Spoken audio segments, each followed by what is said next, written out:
5번 타자 자유한국당의 중앙선대 대변인이신데, 네, 그리고 상대방 복장을 터뜨리는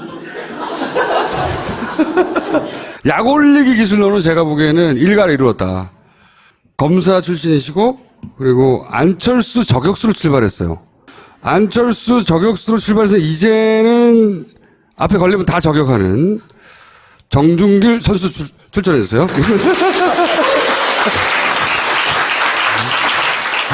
이때가 그 안철수 저격수 역할을 하다가 그때 성공적이지 못했어요. 그때 법원에 들어갔다 나오시다가 딱 걸린 사진인데. 저격도 못 해봤어요. 제가 저격당했습니다.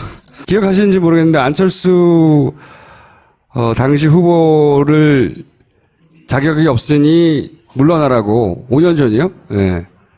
하여튼 사건이 있었습니다.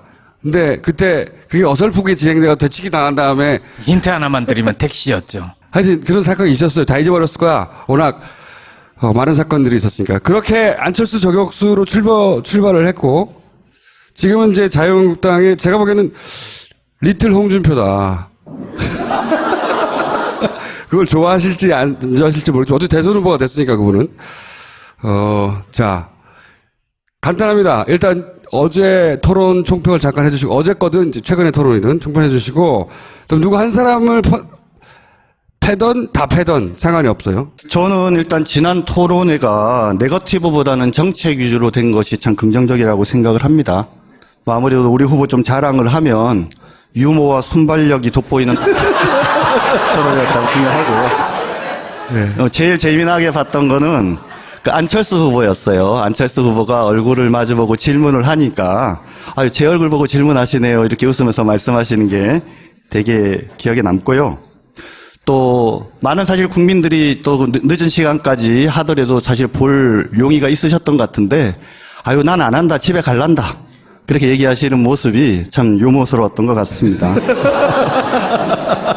유머 포인트만 짚지 말고 순발력 뭐 이런. 소신 상당히 있으셨던 것 같아요. 사실 대한민국의 현재 분위기에서 내가 존경하는 인물이 박정희다 이렇게 얘기하는 거 이거 보통 용기 같고 어려운 거 아니에요? 근데 그런 이야기를 하신 거나 또는 탄핵 재판에 대해서 그 재판 그 결정문에 보면은 우리 법조인의 시각으로 봤을 땐 제가 변호사이기도 하거든요. 그래서 법조인의 시각으로 봤을 때는 좀 납득하기 어려운 부분을 이렇게 지적하는 것도 사실은 우리 홍준표 후보였기 때문에 가능한 게 아닌가 싶고 뭐 정치적인 관점에서 제일 중요하다고 생각하는 거는 사형제 얘기하셨잖아요. 그렇죠? 동성애 얘기하셨고 군 가산점 얘기를 했는데 뭐 여기 계신 분들은 이런 주요 테마에 대해서 어떤 생각 가지시는지 모르겠지만 뭐 요 세 가지가 어떻게 보면 보수적 가치를 가졌다고 생각하는 사람들 입장에서는 상당히 긍정적으로 생각하는 부분입니다. 그래서 그런 후보, 보수를 대표하는 후보로서 안정감 있는 모습을 보여주셨다고 그렇게 생각을 합니다. 그러면 토론회를 가장 못한 사람은 누구였습니까? 저는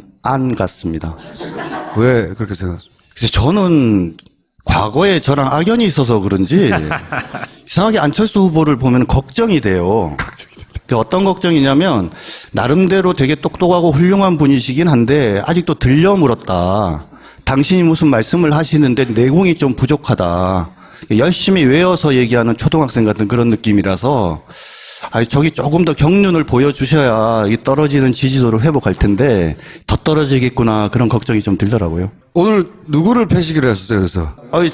저는 문재인 후보를 되게 사랑하기 때문에 사랑의 매를 좀 때리러 왔습니다. 아니, 그건 좀 본인이 선택하시는 건데, 홍준표 후보 쪽에서는 안철수 후보를 공략해야 표를 가져오는 거 아닌가요? 그러니까 우리 문재인 후보 2번 하고요. 안철수 후보 1번 하고. 2번 하고. 문재인 후보에 대해서는 저는 맨 처음 이제 시작된 게 이제 검증인과 네거티브가 참 어떤 차이가 있는지에 대해서 참 어려운 것 같아요. 그렇죠? 각각의 정파적 이익이 있는 입장에서 볼 때는 우리가 공격하는 건 항상 검증이고 상대방이 우리를 공격하는 건 네거티브다. 이제 이렇게 거꾸로 이제 네이밍을 하는데 우리 국민들의 입장에서 봤을 때는 그게 검증이냐 네거티브냐라고 볼 때는 객관적인 팩트가 있느냐, 사실이 있느냐 여부지 이게 중요한 것 같아요. 네, 그런 관점에서 저는 문재인 후보는 맨 처음에 국가관과 안보관이 이제 문제가 됐었던 것 같습니다. 잘 아시겠지만 근데 이제 더 문제가 되는 게 지금 분위기가 좀 바뀐 것 같아요. 그러니까 이건 대북 간 안보 간의 문제가 아니라 국가 지도자로서, 정치 지도자로서 정직하냐, 거짓말을 하고 있느냐, 하고 있지 않느냐, 이 이슈로 바뀐 게 아닌가, 저는 그런 생각이 들거든요. 뭐 잘 아시겠지만 문재인 후보가 뭐 말 바꾸고 회피하고 또 이야기한 것이 거짓말이라는 여러 가지 사실들이 많이 확인된 것 같은데 몇 가지 예를 들면은 북한 인권 결의안 대북 결재 문제예요. 근데 뭐 아까 워낙 뭐 우리 앞에 하태경 의원이 자세하게 얘기를 했는데 송민순 전 장관이랑 서로 공방을 치고받는 과정에서 문재인 후보가 말이 바뀌었다는 것은 객관적인 팩트인 것 같고요. 또 본인이 해명한 부분에 대해서도 사실과 다르게 밝혀진 부분도 팩트인 것 같아요. 근데 문제는 뭐냐? 아까 우리 하태경 의원이 참 말씀 잘하시던데 우리는 이것을 국가를 운영하는 입장에서 전략적으로 볼 때 이 길이 맞았다라고 생각을 한다. 근데 다만 이 일을 진행하는 절차와 과정에서 오해를 줬다면은 그거는 우리가 좀 잘못했다. 하지만 우리는 기본적으로 그 결정이 맞았다. 이렇게 소신 있는 모습을 보여줬다라고 하면은 오히려 문제가 쉽게 풀렸을 수도 저도 있다고 생각을 해요. 근데 계속 말이 바뀌고 주장이 바뀌고 이러는 상황에서 상당 부분이 지금 허위 사실과 다른 얘기를 한다는 게 밝혀졌는데도 지금도 여전히 본인의 말이 맞다라고 하면서 아까 뭐 하태경 의원만 고발한 게 아니라 지금 송민순 장관도 고발을 해버렸잖아요. 그죠? 그래서 뭔가 있는 것을 국민들에게 잘 해명하고 납득을 시키고 해서 그 문제를 해명하려고 하는 것이 아니라 우리는 뭐 우리 말이 맞다라고 그냥 단정을 하면서 이렇게 고소고발을 하는 이런 방식으로 가기 때문에 더더욱 어떤 정치인으로서의 정직성 문제가 생긴 것 같고요. 두 번째 문제는 뭐 또 누누이 아까 얘기했지만 문준영 아들 부정특혜 채용 문제죠. 언론을 통해서 뭐 구체적으로 뭐가 문제가 되는지에 대해서는 잘 아시겠지만 사실 우리가 그 현상금을 하나 걸었어요. 뭘 걸었냐면 혹시 그 공기업이나 공공기관에 본인이 입사원서를 내면서 귀걸이를 하고 입사원 그 사진을 붙여갖고 입사원서 내신 분 있으면 우리한테 좀 알려달라 하고 저희가 냈거든요. 근데 아직까지 아무도 안 들어와요. 그런 문제를 포함해서 여러 가지 지금 이슈 파이팅이 되고 객관적으로 사실과 다른 문제들이 밝혀졌는데도 불구하고 이 부분에 대한 문재인 후보의 대응 역시 이미 다 확인되고 검증된 거라고 얘기하면서 이번에는 또 심재철 의원이랑 하태경 의원을 또 고발해버렸지 않습니까? 그러니까 이런 방식이라든지 그 다음에 특히 저는 문제가 되는 게 이게 노무현 일가 640만 불 뇌물수수 사건이라고 봐요. 리틀 홍준표. 박근혜 전 대통령이 지금 현재 탄핵을 당하고 구속이 된 거에 대해서 한 가지만 말을 덧붙이면 비판받고 비난받을 만한 일입니다. 그런데 사실은 누가 제일 속이 상하냐면 우리 같은 사람이 정말 속상해요. 비유가 적절한지 모르겠지만 마누라가 바람을 핀 거예요. 그토록 믿었던, 정말 가정을 잘 지켜주고 그리고 나를 그토록 사랑해 준다고 믿었던 그런 어떤 부인이 뜻밖에도 바람을 폈는데 그 믿을 수 없는 일이죠. 내 속이 너무 아프고 화가 나요. 그런데 옆집에 수다쟁이 아줌마가 있는 거예요. 그 아줌마가 동네방네 다니면서 내 마누라 바람 폈다라고 막 소문을 내고 다니고 있어요. 그럼 남편이 어떻게 해야 됩니까? 내가 우리 남편 마누라 바람 폈는데 당신이 그런 소리 하면 되냐? 이렇게 할 수 없잖아요. 어차피 내 마누라인데 내가 잘못하든 잘못하지 않든 간에 마누라가 바람을 핀 데는 나한테도 원인이 있으니까 다른 사람한테는 말을 할 수가 없는 겁니다. 그죠? 그러면서 결국은 우리가 그걸 안고 갈 수밖에 없는 어떤 그런 상황이 저는 박근혜 대통령님과 우리 보수 정당인 자유한국당의 관계였다라고 생각을 하고요. 제일 비판을 받았던 게 뭡니까? 박근혜 대통령님이 단돈 한 푼 안 받았다고 하니까 국민들이 분노하고 화났잖아요. 야당뿐만 아니라 국민들이 화가 났어요. 왜? 본인이 받고 안 받고가 뇌물죄가 성립하는 거랑 직접적인 관계가 없거든요.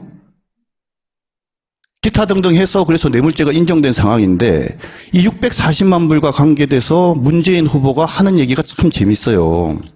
첫 번째 뭐라고 얘기했습니까? 맨 처음에는 그런 사실 없습니다. 홍 후보 당신이 책임질 겁니까? 이렇게 처음에 얘기를 했잖아요. 그렇죠? 뇌물죄를 구성하는 제일 중요한 요소가 뭡니까? 뇌물죄의 구성하는 요소는 뭐냐면 첫 번째는 대가성이에요. 대가성. 그런데 대통령은 뭐냐면 워낙 권한이 강한 사람이기 때문에 포괄적 뇌물죄라 그래갖고 특별한 청탁이 없어도 무조건 뇌물죄가 인정이 돼요. 그러니까 노무현 대통령과 관계돼서 뇌물죄가 인정되는지 여부는 무슨 청탁이 있었는지 없었는지 여부는 논의의 대상이고 가장 중요하게 마지막 남은 게 뭐냐면 노무현 대통령님께서 거기에 관여를 하셨느냐 안 하셨느냐예요. 그걸 다 참으로 놓고 봐도 노무현 대통령이나 권양숙 여사나 노무현 대통령의 친척이 지금 대통령 하겠다는 게 아니잖아요. 저도 그러니까 그 질문 대통령 후보가 네. 문재인이지 노무현이 아니잖아요. 조금 있다가 말씀드릴게요. 그 얘기는. 왜냐하면은 이제 그럼 이것이 왜 도대체 문재인 후보랑 관련이 있느냐라는 말씀이신 것 같은데 요 얘기만 마저 하고 말씀드릴게요. 마지막 40만 달러와 관련돼서도 역시 박연차 회장이 같은 취지로 얘기를 합니다. 그 다음에 그 과정에 노무현 대통령이 관여됐다라고 볼 수밖에 없는 사정들이 있는 거죠. 그럼 이제 이 질문이 당연히 나오겠죠. 그러면 도대체 문재인 후보는 당시에 본인이 받은 것도 아닌데 왜 책임을 져야 되냐 이 얘기 당연히 나오겠죠. 그렇죠? 근데 제가 거꾸로 한번 질문을 할게요. 자, 문재인 대통령이 혼자 대통령 되는 거예요? 첫 번째. 아니죠. 그렇죠? 문재인을 상징으로 하는 친노, 친문, 우리는 패권주의 세력이라고 표현하는데 그 정치 세력이 정권을 잡는 거죠. 그렇죠? 혼자 되는 게 아니란 말입니다. 자, 그렇다면은 그 정치 세력이 노무현 정부 하에 여러 가지 공과에 대해서 자유로울 수 있습니까? 자유로울 수 없는 거죠. 당연히 공도 계승하고 과도 계승을 해야 돼요. 그런데 나중에 비교를 해보시면 알겠지만 노무현 정권 하에 여러 정책과 현재 문재인 후보가 추진하겠다고 하는 정책은 상당히 유사합니다. 그런 측면에서도 공과를 다 받는 거죠. 문재인 후보는 당시에 노무현 정권에서 자타가 공인하는 2인자 아니었습니까? 그죠? 시민사회 수석, 민정수석 2번의 비서실장까지 하시고 그 누구도 다 인정하는 노무현 대통령의 최측근이었습니다. 근데 그런 분께서 아까도 말씀드렸지만 정상문 총무비서관이 문재인 후보의 직속 부하거든요. 그 사람이 거기서 100만 달러를 받았는데 그런 걸 전혀 몰랐다 하고 얘기할 때 그럼 우리가 그걸 선회해서 맞아 우리 문재인 후보는 훌륭하신 분이고 사슴같이 맑은 눈을 가지신 분이시기 때문에 아마 모르셨을 거야. 과연 이렇게 얘기할 수 있느냐는 거죠. 그래서 같이 나눠 먹었나요? 아니요. 640만 달러를 포함해서 이 문제는 뭐냐면 두 가지예요. 첫 번째는 책임의 문제이기도 하지만 무능력의 문제이기도 합니다. 그것뿐만 아니에요. 말 남김에 좀 더 얘기를 하면은 노무현 전 대통령 그 사돈의 음주 교통사고가 있었지 않습니까? 당시에 민정수석이었거든요. 근데 본인 하나도 몰랐대요. 보고받은 적 없대요. 그래서 본인이 그 책임으로부터 자유로울지 모르겠지만 본인 말대로 하면 본인은 무능한 사람인 거죠. 속을 잘 뒤집죠. 아유, 처음 우리 당 와서 얘기하는 건데 한번 들어봐 주세요. 대한민국을 도박장으로 만들었던 바다 이야기 사건 잘 아실 거예요. 바다 이야기. 그런 사건들이 벌어져서 우리 대한민국 전체가 도박장이 되고 수많은 사람이 가산을 탕진하고 하는 이런 일들이 벌어졌는데 근데 거기에 대해서도 문재인 후보는 나는 전혀 관여한 바 없다 이렇게 얘기를 해요. 혹시라도 대통령이 되면요. 밑에 사람들이 뭐 하는지 모르고 나중에 일이 발생해도 나는 보고받은 적 없어서 모른다 이렇게 말씀하시는 아주 무능한 대통령이 되지 않을까라고 걱정을 많이 하고 있습니다. 안철수의 삶은 한마디로 얘기하면은 가식적인 인생입니다. 사람이 인생을 살면서 점프할 기회들이 있어요. 점프할 기회. 내공이 딱 갖춰져 가지고 마치 토끼가 뛰어오르듯이 점프할 기회가 2번 있었는데 안철수 후보는 자기 인생에서 점프할 기회를 2번을 가져요. 근데 그 2번의 기회가 전부 다 편파적이고 그리고 특혜입니다. 첫 번째 걸 말씀을 드리면 그 사람이 안철수 연구소 안내부로 유명한데 잘 아시겠지만 회사를 코스닥에 상장을 하면요. 갑자기 주가가 확 뛰어갖고 떼부자가 됩니다. 또 다른 점프는요. 그거는 아까 했어요? 민주당에서 굉장히 길게 그럼 했고요. 또 다른 점프는 뭐냐면 본인이 카이스트 석좌 교수가 된 겁니다. 얼마 전에 안철수 교수가 아주 재미난 얘기를 하나 했어요. 카이스트의 석좌 교수가 그리고 카이스트의 부교수인 자기 부인이 서울대 정교수나 본인이 원장으로 가는 이 정도는 수평으로 레벨을 이동한 건데 이게 무슨 특혜냐 이렇게 얘기를 했어요. 그 말 되게 그럴듯한 말이거든요. 그런데 진짜 문제는 뭐냐면 카이스트 교수가 된 겁니다. 왜 제가 이 말씀을 드리냐? 안철수 후보가 카이스트 교수가 되기 전의 상황은 그분이 단국대학교에서 의예과장 설이라는, 그러니까 아마 부교수도 아니었던 거로 알고 있습니다. 아무튼 그런 것들을 한 1, 2년 하다가 중간에 잘려가지고 안랩하다가 그 다음에 또 안랩에서 이런저런 사실은 문제들이 있어가지고 결국 본인이 미국에 가서 EMBA를 3년 하고 오거든요. 그러게 돌아온 게 2008년도예요. 그러면 봅시다. 카이스트의 석자 교수가 되려면 어떤 조건이 필요하냐면 유명한 저널 등에 최소 40편 이상의 논문을 써야 돼요. 그 다음에 그것을 포함해서 60편 이상의 논문을 써서 그것이 권위가 있다고 인정을 받은 사람이 석자 교수가 되는 겁니다. 논문이 딱 5개 있어요. 하나는 석사학위 논문, 하나는 박사학위 논문, 나머지 2개는 2012년도에 문제가 된 공동저자로 이름을 올렸는데 나는 내용 잘 모른다고 본인이 변명해서 결국은 그 표절 의혹을 벗어난 2개. 나머지 하나가 5페이지밖에 안 되는 페이퍼예요. 이런 사람이 어떻게, 그러니까 정교수가 돼도 특혜예요. 그런데 어떻게 석자 교수가 됐냐? 딱 하나죠. 당시에 그 카이스트에 한 300억 정도를 기부했던 정모라는 회장님이 계시는데 그분이 추천서를 써줬습니다. 그 추천서가 있었기 때문에 이 끝내야 됩니다, 이제. 석자 교수로 가게 된 거고요. 너무 길어졌어요. 부인 같은 경우에는 부인이 부교수로 갔는데 본인이 낸 경력 증명서가 허위예요. 앞에 기타 등등 이래갖고 그런 허위 서류를 내서 그렇게 해서 간 거거든요. 그래서 방금 말씀드렸지만 본인이 현재의 거부가 되고 그 당시에 받은 146만 주 플러스 원래 자기가 가지고 있던 그 주식이 현재 가지고 있는 주식주랑 큰 차이가 없어요. 그런 다음에 주식 가격이 계속 오르고 대선에 출마하면서 주가가 오르고 이번 1월부터 3월까지 3달 동안 자그마치 한 2.5배 올랐습니다. 그걸로 인해서 그러니까 얻은 주가 평가 차익이 1,749억 원이나 돼요. 자, 마무리를 하셔야 돼요. 어쨌든, 마무리를. 저는 이번 대선에서 여러 국민들께서도 여기 모이신 분들께서 미래의 대통령이 어떤 분이 되신가 관계되어져서 저는 정말 사실관계를 잘 따져보시는 그런 어떤 현명한 유권자들이 되시길 바라고요. 저는 꼭 우리 홍준표 후보를 찍어달라고 그렇게 말씀을 드리지는 않습니다. 하지만 그래도 지금까지 이런 사실관계에 관한 의혹들 또는 거짓말하고 정직하지 못하다는 이런 부분에 대해서는 적어도 홍준표 후보가 자유롭다는 점에 대해서는 잘 기억해 주셨습니다. 아직 할 얘기가 남았는데.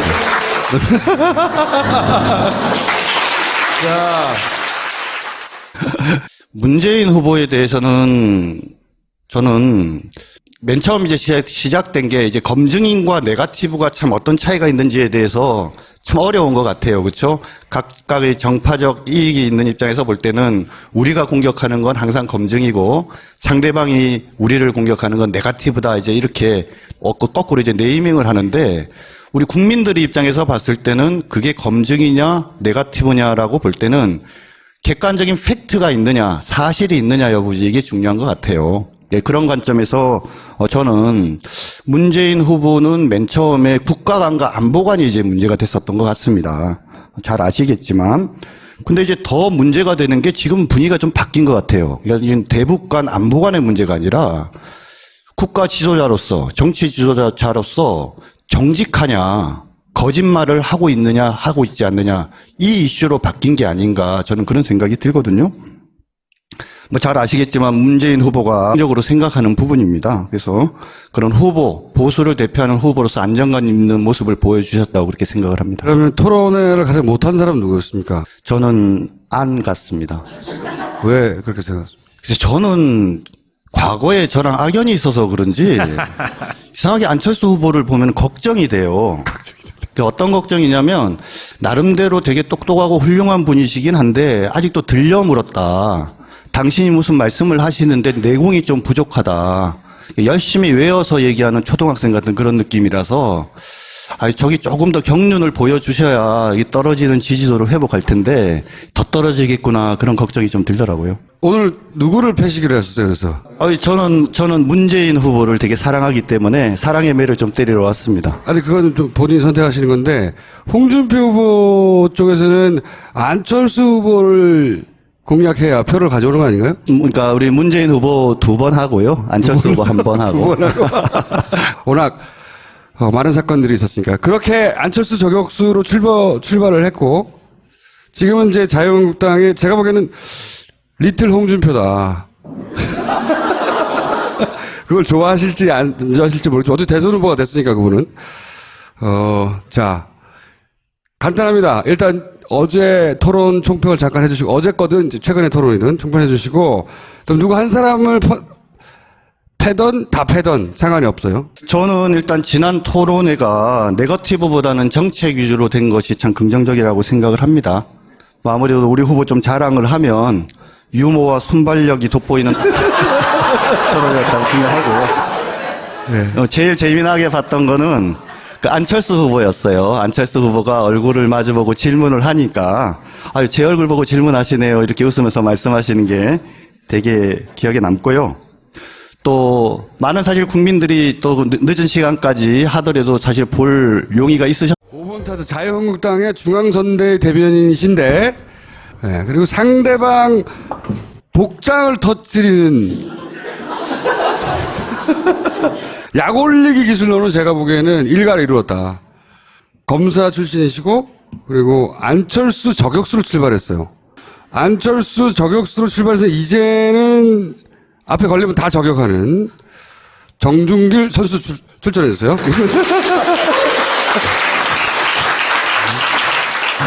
이때가 그 안철수 저격수 역할을 하다가 그때 성공적이지 못했어요. 그때 법원에 들어갔다 나오시다가 딱 걸린 사진인데. 저격도 못 해봤어요. 제가 저격당했습니다. 기억하시는지 모르겠는데 안철수 당시 후보를 자격이 없으니 물러나라고 5년 전이요? 예. 하여튼 사건이 있었습니다. 근데 그때 그게 어설프게 진행돼서 되치기 당한 다음에 힌트 하나만 드리면 택시였죠. 하여튼 그런 사건이 있었어요. 다 잊어버렸을 거야. 했던 것 같은데 난 안 한다. 집에 갈란다. 그렇게 얘기하시는 모습이 참 유머스러웠던 것 같습니다. 유머 포인트만 짚지 말고 순발력 뭐 이런. 소신 상당히 있으셨던 것 같아요. 사실 대한민국의 현재 분위기에서 내가 존경하는 인물이 박정희다. 이렇게 얘기하는 거 이거 보통 용기 같고 어려운 거 아니에요? 근데 그런 이야기를 하신 거나 또는 탄핵 재판에 대해서 그 재판 그 결정문에 보면은 우리 법조인의 시각으로 봤을 땐 제가 변호사이기도 하거든요. 그래서 법조인의 시각으로 봤을 때는 좀 납득하기 어려운 부분을 이렇게 지적하는 것도 사실은 우리 홍준표 후보였기 때문에 가능한 게 아닌가 싶고, 뭐 정치적인 관점에서 제일 중요하다고 생각하는 거는 사형제 얘기하셨잖아요. 그렇죠? 동성애 얘기하셨고 군 가산점 얘기를 했는데, 뭐 여기 계신 분들은 이런 주요 테마에 대해서 어떤 생각 가지시는지 모르겠지만 뭐 요 세 가지가 어떻게 보면 보수적 가치를 가졌다고 생각하는 사람들 입장에서는 상당히 긍정